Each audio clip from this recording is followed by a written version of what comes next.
Máscaras deixam de ser obrigatórias para passageiros em aeronaves e nos aeroportos no Brasil. Cotações de empréstimo no Auxílio Brasil devem começar em setembro. PF e Receita prendem 2 servidores em operação contra a corrupção e tráfico de drogas. Inflação dispara no Reino Unido e atinge o maior nível em 40 anos. Apaixonados por pets recorrem à acupuntura para tratar os animais de estimação em Pequim.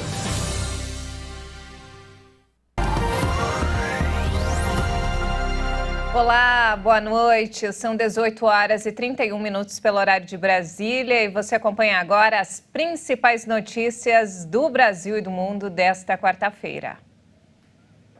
E olha só, a Anvisa anunciou hoje o fim da exigência do uso de máscaras em aviões e aeroportos de todo o país. A recomendação é para pessoas vulneráveis ou com sintomas gripais mantenham o uso da proteção. Os 5 diretores da Anvisa, a Agência Nacional de Vigilância Sanitária, foram unânimes ao votar pela retirada da obrigatoriedade das máscaras. A medida estava em vigor desde 2020. Segundo a agência, o cenário epidemiológico atual permite que algumas medidas sanitárias sejam atualizadas. No entanto, reforça que o uso de máscaras faciais e o distanciamento físico são medidas efetivas para diminuir o risco de transmissão da doença e continuarão a ser recomendadas. Em maio deste ano, a Anvisa liberou o serviço de bordo em aeronaves, mas manteve o uso de máscaras em aviões e áreas restritas de aeroportos. Na época, o retorno do uso da capacidade máxima para transporte de passageiros também foi autorizado. Atualmente, países como Estados Unidos, França, Reino Unido e Portugal não exigem o uso de máscaras em aeroportos e aeronaves. Mais 15 aeroportos brasileiros serão leiloados amanhã. Se os 3 lotes que estão sendo oferecidos forem arrematados, mais de 90% do tráfego aéreo nacional passará a ser controlado pela iniciativa privada. Os 15 aeroportos da 7ª rodada de concessões da ANAC, a Agência Nacional de Aviação Civil, estão divididos em 3 blocos. Quem arrematar Congonhas, por exemplo, também terá que administrar outros 10 aeroportos localizados em Minas Gerais, Mato Grosso do Sul e Pará. Atualmente, 44 terminais, ou 75,8% do total do tráfego de passageiros do país, são administrados por operadores privados. Segundo a ANAC, se os 3 lotes do leilão desta quinta-feira forem arrematados, o percentual do mercado brasileiro atendido por operadores privados chegará a 91,6%. Congonhas, um dos mais movimentados do país, é um dos últimos grandes terminais que ainda não é administrado pela iniciativa privada. A expectativa do governo federal é que os vencedores do leilão invistam pelo menos 7 bilhões e 300 milhões de reais na modernização dos terminais ao longo dos 30 anos de concessão, sendo 3 bilhões e 300 milhões somente em Congonhas. O empréstimo consignado do Auxílio Brasil está previsto para começar em setembro, mas a data de início da concessão da nova modalidade de crédito ainda não foi confirmada. O ministro Ronaldo Bento disse que 17 instituições financeiras homologadas estão aptas à concessão do empréstimo. O número mostra o interesse do mercado em disponibilizar o crédito consignado para a população, segundo Bento. O Ministério da Cidadania ainda deve editar, até o início de setembro, as normas complementares para que essas instituições iniciem as operações de crédito no decorrer do mesmo mês. O objetivo dessa concessão é democratizar o acesso ao crédito e melhorar a qualidade de vida de grande parte da população. A lei que permite esse tipo de crédito foi sancionada pelo Planalto no começo do mês e regulamentada na semana passada. O ministro lembrou ainda que os beneficiários do Auxílio Brasil podem virar microempreendedores individuais sem perder o auxílio. E mudando de assunto, olha só, 2 servidores foram presos em operação contra a corrupção e tráfico de drogas no porto de Itaguaí, no Rio de Janeiro. Os agentes da Polícia Federal cumprem mandados judiciais em 5 estados. uma força-tarefa da Receita Federal, da Polícia Federal e do Ministério Público Federal prendeu 2 servidores envolvidos em um esquema de tráfico de drogas no porto de Itaguaí, na região metropolitana do Rio de Janeiro. A Operação Ártemis tem o propósito de desarticular uma possível organização criminosa composta por agentes públicos e empresários. A organização tinha por finalidade a suposta prática de crimes relacionados ao comércio exterior, corrupção, tráfico de drogas e lavagem de dinheiro. Além dos 2 mandados de prisão, a operação deve cumprir 31 de busca e apreensão em residências, empresas e escritórios expedidos pela 2ª Vara Federal Criminal do Rio de Janeiro. As ações acontecem em municípios do Rio de Janeiro e Itaguaí, no estado fluminense, em Santos e São Vicente, em São Paulo, Belo Horizonte, Minas Gerais, Vitória, no Espírito Santo e Maceió, em Alagoas. Em razão da convergência dos investigados, a Operação Ártemis se desenvolve simultaneamente com a Operação Efeito Cascata, deflagrada pela PF em São Paulo. Termina nesta quinta-feira o prazo para solicitar voto em trânsito. O pedido deve ser feito presencialmente nos cartórios eleitorais. O eleitor que estiver fora de seu domínio eleitoral no dia das eleições deve se apressar para solicitar o voto em trânsito, tanto no primeiro turno, no dia 2 de outubro, quanto no dia 30 de outubro, no segundo turno. O eleitor pode votar fora de sua cidade de origem, mas para isso precisa fazer o pedido até esta quinta-feira, presencialmente nos cartórios eleitorais. Ele deve indicar onde vai votar desde que o município tenha mais de 100 mil eleitores. O Código Eleitoral prevê 2 possibilidades de voto em trânsito. Quem estiver fora de seu domínio eleitoral, mas dentro do estado em que vota, pode participar das eleições para presidente da República, governador, senador, deputado federal, deputado estadual ou deputado distrital. Já quem estiver em outro estado pode votar apenas para presidente da República. Para votar em trânsito, o eleitor precisa estar com a situação regular no cadastro eleitoral. O Tribunal Superior Eleitoral informou que não é possível votar em trânsito fora do Brasil. Mas quem tiver o título de eleitor cadastrado no exterior e estiver em trânsito em território brasileiro, pode votar para a presidente da República. Hoje é dia de mobilização do censo quilombola no país. O objetivo da data é sensibilizar as lideranças desses territórios para abrirem suas comunidades aos entrevistadores do IBGE. É a primeira vez que essa população é contabilizada. A nossa repórter Maria Clara Leite traz mais informações. Pela primeira vez, o Censo Demográfico do Instituto Brasileiro de Geografia e Estatística vai contabilizar a população de comunidades quilombolas do país. Ao todo, o censo vai visitar cerca de 6 mil localidades para obter estatísticas oficiais sobre o número de quilombolas, onde vivem e como vivem. Parte dos recenseadores, que são os entrevistadores do IBGE, vem das comunidades. Mas se o recenseador não for quilombola, ele será acompanhado de guias comunitários que vão indicar, além das melhores rotas de percurso, os códigos de conduta que devem ser adotados e os melhores horários para a visita. Entre as perguntas que serão feitas nos territórios estão se a pessoa se considera quilombola, a cor ou raça do entrevistado e o nome da comunidade onde vive. E olha só, para garantir o princípio de respeito às declarações do entrevistado, que não podem ser colocadas em dúvida pelo recenseador, existe um telefone para a denúncia: 0800 721 8181. É um número para onde a pessoa vai ligar, se identificando com o nome local da ocorrência, para então denunciar esse recenseador ou a pessoa responsável pela coleta de informações, com os dados também dessa pessoa, como nome e número de matrícula. Informações essas que ficam no colete do agente.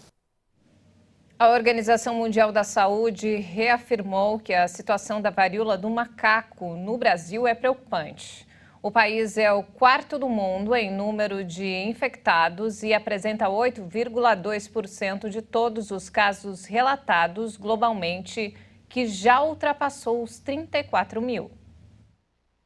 Os casos de varíola dos macacos subiram 20% no mundo em uma semana, declarou a OMS, que há 3 semanas já havia manifestado preocupação com a propagação da doença. Na ocasião, havia cerca de 800 casos da patologia no território brasileiro. O Brasil é o 4º país em número de infectados e apresenta 3.184 casos relatados. À frente estão a Alemanha, com 3.213, Espanha, com 5.938 e Estados Unidos, com 12.689 casos. Entre os países com mais de 1.000 casos de varíola dos macacos, entram também França, Reino Unido e Canadá, que já iniciaram a imunização de grupos de risco. O Ministério da Saúde do Brasil espera receber 50 mil imunizantes, comprados por meio da Organização Pan-Americana da Saúde em setembro e novembro.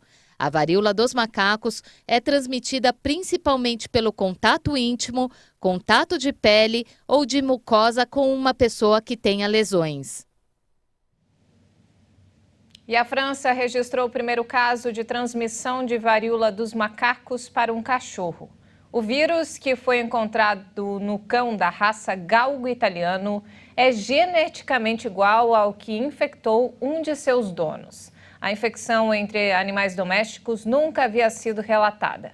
Em países onde a varíola dos macacos é endêmica, apenas os animais roedores e primatas foram vetores de transmissão do vírus da varíola dos macacos. E veja a seguir, inflação dispara no Reino Unido e atinge o maior nível em 40 anos. E ainda, apaixonados por pets recorrem à acupuntura para tratar os animais de estimação em Pequim. Nós voltamos em instantes. Até já!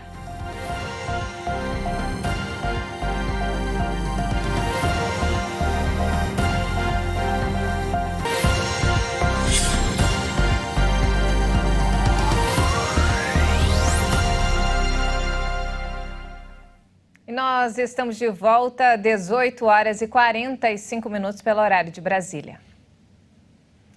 E o Reino Unido alcançou mais de 10% de inflação em ritmo anual, a taxa mais elevada em 40 anos. A alta se deve principalmente aos preços dos alimentos. O número foi estimulado em particular pelo aumento dos preços dos alimentos. Em junho, a inflação em ritmo anual foi de 9,4%. Os aumentos dos preços foram generalizados no mês passado, mas funcionários do órgão explicaram que os alimentos subiram mais, especialmente produtos de padaria, laticínios, carne e legumes. A alta de preços pode superar 13% nos próximos meses, especialmente em outubro, quando estão previstos aumentos drásticos nos preços da energia. O Reino Unido enfrenta uma crise do custo de vida, com salários que não acompanham a inflação. O primeiro-ministro Boris Johnson vai deixar o cargo em setembro e o novo chefe de governo, que vai ser escolhido entre os conservadores, vai herdar a crise econômica. E vamos agora ao mercado financeiro. O dólar fechou em alta nesta quarta-feira, mas perdeu força durante a tarde após a divulgação da alta da reunião do Federal Reserve, o Banco Central dos Estados Unidos, que trouxe pistas sobre os rumos da taxa de juros do país. A moeda norte-americana subiu 0,53% e encerrou o dia cotada a R$ 5,16 na venda. E falando sobre o conflito no leste europeu, o presidente da Ucrânia falou hoje sobre as explosões dos últimos dias na península da Crimeia. Já a OTAN pediu inspeção urgente da usina nuclear de Zaporízia, controlada pela Rússia. Um vídeo divulgado pela Ucrânia mostra as consequências de um ataque de mísseis russos a 60 quilômetros ao sul de Odessa. Uma chuva de mísseis caiu sobre Zatoka, a cidade portuária, na madrugada de hoje. Um centro de recreação foi completamente destruído e prédios ao redor pegaram fogo. É do porto de Odessa que estão partindo navios, transportando grãos para o resto do mundo. O serviço de emergência do país disse que o ataque deixou 4 pessoas feridas. Causou incêndios e danos graves em um dos resorts da cidade.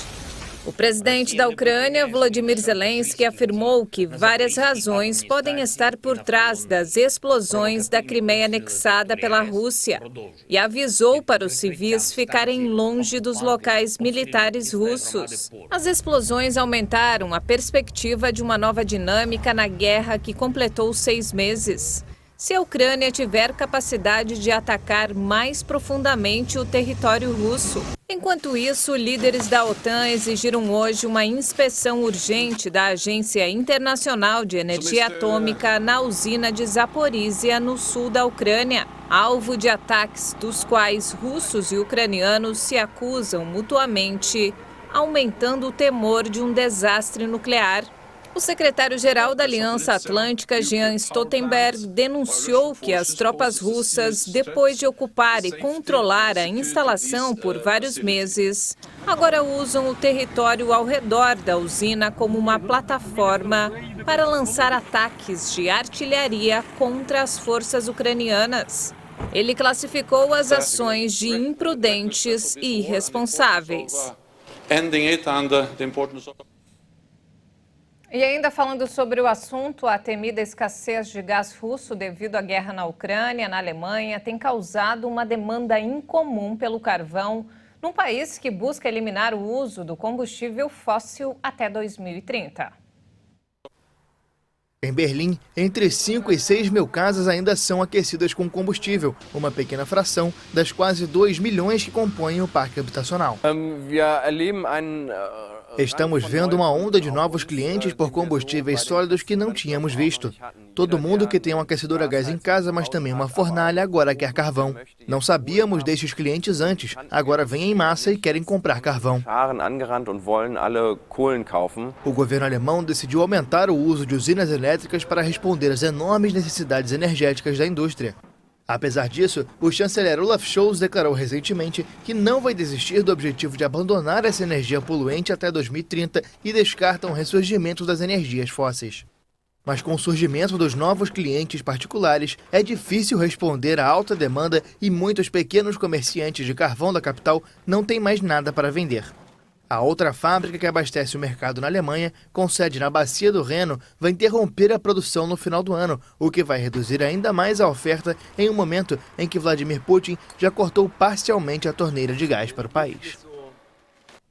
Os incêndios florestais duplicaram em todo o mundo nos últimos 20 anos, particularmente nas florestas boreais, provavelmente por causa das mudanças climáticas, de acordo com um estudo publicado nesta quarta-feira. A situação é especialmente dramática em países como a Rússia, que experimentou incêndios sem precedentes no ano passado, enquanto o fenômeno El Niño acentuou a perda de massa florestal na América Latina. O texto foi produzido em conjunto pela Global Forest Watch, pela World Resources Institute e pela Universidade de Maryland. Cerca de 70% da superfície devorada pelas chamas está concentrada nas florestas mais ao norte, nas regiões de Rússia, Canadá e Alasca, os maiores depósitos de carbono do planeta. A Rússia perdeu 53 milhões de hectares nos últimos 20 anos, o equivalente à área da França. A situação também é dramática no Brasil, que perdeu quase 10 milhões de hectares nesse período, o equivalente a 15% do total mundial. Os incêndios representam cerca de 1/4 da perda total de massa florestal desde o início do século, enquanto o restante é causado por desmatamento ou causas naturais, como tempestades e inundações. As ondas de calor, que secam as florestas e as deixam mais frágeis diante da ameaça das chamas, são 5 vezes mais prováveis hoje do que há 150 anos. Ao mesmo tempo, esses incêndios aumentam as emissões de gases do efeito estufa, que causam um ciclo de retroalimentação. E hoje é quarta-feira, dia de falar sobre esporte. E quem está aqui com todas as informações é ele, Leonardo Félix. Muito boa noite para você. Boa noite, Juliana. Boa noite a todos que nos assistem aqui na HIT. Hoje tem promessa de muita emoção. Vamos falar de Copa do Brasil, dia decisivo nessa competição. Nessa quarta-feira são definidos 3 semifinalistas do torneio. Fluminense e Fortaleza jogam daqui a pouquinho no Maracanã, às 8 da noite. Às 9h30, Corinthians e Atlético Goianiense entram em campo da Neoquímica Arena. E no mesmo horário, na Arena da Baixada, tem Atlético Paranaense e Flamengo. Vamos conferir agora alguns detalhes desses 3 confrontos. No jogo de ida no Castelão, o Flu venceu por 1-0 e agora terá a vantagem do empate para avançar. Para levar a decisão para os pênaltis, o Fortaleza precisa vencer por 1 gol de diferença. Qualquer vitória acima de 2 gols classifica o Leão do Pici. No confronto entre Corinthians e Atlético Goianiense, o Dragão abriu boa vantagem em Goiânia ao vencer por 2-0. O Corinthians precisa ganhar por 3 ou mais gols de diferença para avançar na competição. Se o Timão ganhar por 2 gols de saldo, a vaga na semifinal será decidida nos pênaltis. Os vencedores desses 2 confrontos farão uma das semifinais. No duelo mais equilibrado dessa fase, Atlético Paranaense e Flamengo empataram na ida no Maracanã em 0-0. Uma nova igualdade na soma dos placares leva a disputa para os pênaltis. O classificado pega São Paulo ou América Mineiro na semifinal. E a outra vaga nas semifinais da Copa do Brasil sai amanhã, às 9 da noite, do duelo entre América Mineiro e São Paulo, lá na Independência. Na partida de ida, 1-0 para o tricolor paulista, que tem a vantagem do empate. Vitória do Coelho por 1 gol de diferença leva a decisão para os pênaltis e o placar mais elástico garante os mineiros na próxima fase da competição. E chegou a hora do Boletim Esquenta Qatar 2022 e vamos para mais informações e curiosidades da Copa do Mundo. Hoje nós vamos falar do Equador. Em toda a história da seleção sul-americana, ela disputou apenas 3 edições da Copa do Mundo, em 2002, 2006 e 2014. E o melhor desempenho foi quando ela chegou às oitavas de final em 2006, contra a Inglaterra. Em 2022, uma polêmica envolvendo um dos jogadores quase comprometeu a classificação equatoriana. A Federação de Futebol chilena denunciou o Equador por conta de uma possível fraude no registro do lateral Brian Castillo, que atuou pela seleção em 8 jogos das eliminatórias. Brian teria nascido na Colômbia em 1995 e não no Equador em 1998, como apontam os documentos do atleta. Após a investigação, a FIFA encerrou o processo e manteve a seleção equatoriana no Mundial.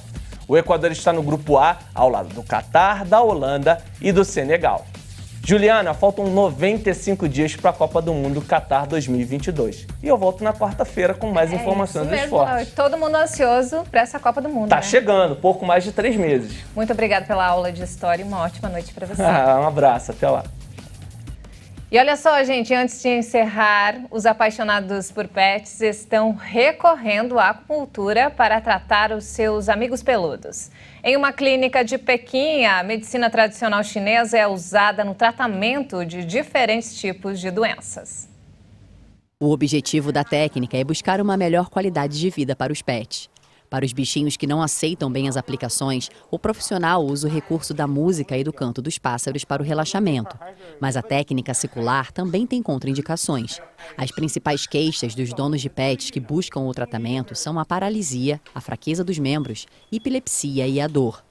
Apesar disso, há casos que a única solução é mesmo o uso da acupuntura. O labrador Xiaomei, de 12 anos, por exemplo, sofre de compressão nervosa na região lombar. Sua tutora levou ela ao veterinário depois que ela nadou e não conseguiu mais levantar. Antes do tratamento, quando ela se sentava no chão, ela não conseguia se levantar. Após o tratamento, ela conseguiu se levantar sozinha, então ela está muito melhor do que antes. A acupuntura animal tem séculos de existência na China, mas somente a partir de 2016 um médico veterinário local passou a adotar o procedimento. É isso mesmo, temos que cuidar muito bem da saúde dos nossos bichinhos de 4 patas. E não temos mais tempo, essa edição fica por aqui. Mais informações ao longo da nossa programação. Obrigado pela companhia e uma ótima noite para você. Até amanhã.